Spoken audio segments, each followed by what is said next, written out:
Remember, it is your responsibility to expect this to be a great day. Today, we're going to talk a little bit about focus. More accurately, proper focus. You know, I talk to a lot of entrepreneurs and a lot of people in positions of leadership, and sometimes I'm amazed at what they find themselves focusing on and embedded in. Now, I'm going to give you an example of what I see, and this is just to generalize a very common occurrence I see. You know, let's just say that somebody out there wanted to bake the perfect cake, and they were committed to that. That was their role and responsibility, and in fact, their passion. And they look around and they realize that the first thing they need to do is mix these magnificent ingredients. And they look around and they don't see a bowl, so they realize, the first thing I need to do is go get a bowl. And then they look up outside the window and they see these magnificent trees, and an idea pops into their head. Wow, those magnificent trees would probably be great material to make the perfect bowl.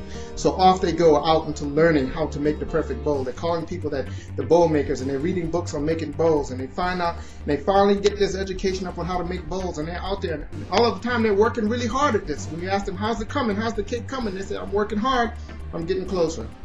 And then once they realize that, wow, how do I get this tree down, they realize all I need is the perfect saw. So then they start reading books and talking to people on how to make a perfect saw, because if they had the perfect saw, they could cut down the perfect tree and make the perfect bowl to make the perfect cake. And there they are working more harder now than they've ever worked before. You ask them, how's the progress coming? Oh, things are great. I've never worked this hard. I'm that much closer. And then they realize, wow, once I get the saw, how will I make it sharp? And then they started to call people on how you sharpen saws and read books on how to sharpen saws. And next thing you know, they're becoming an expert on how to sharpen the saw, because if they could sharpen the best saw, they could cut down the most perfect tree and make the most magnificent bowl to make the most fabulous cake. As crazy as this sounds, folks, I see this all the time. I see entrepreneurs embedded and lost in how to change the graphics on their website. I see salespeople spending hours and hours on how to make the perfect presentation PowerPoint function work, how to make that animation work. But you would be amazed at what people focus on, believing they are focused on the proper things. Folks, I'm going to ask you, are you baking a cake or are you making the bowl?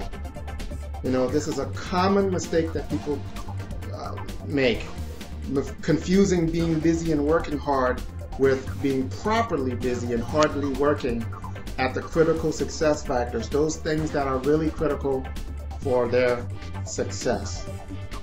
So look at the activities that you spent the most time on this week, last month, and ask yourself the very honest question. How much time was spent truly in the effort of making the cake, and how much time was spent making that brilliant bowl? It takes discipline, as it takes discipline to learn to build a habit to expect to have a great day.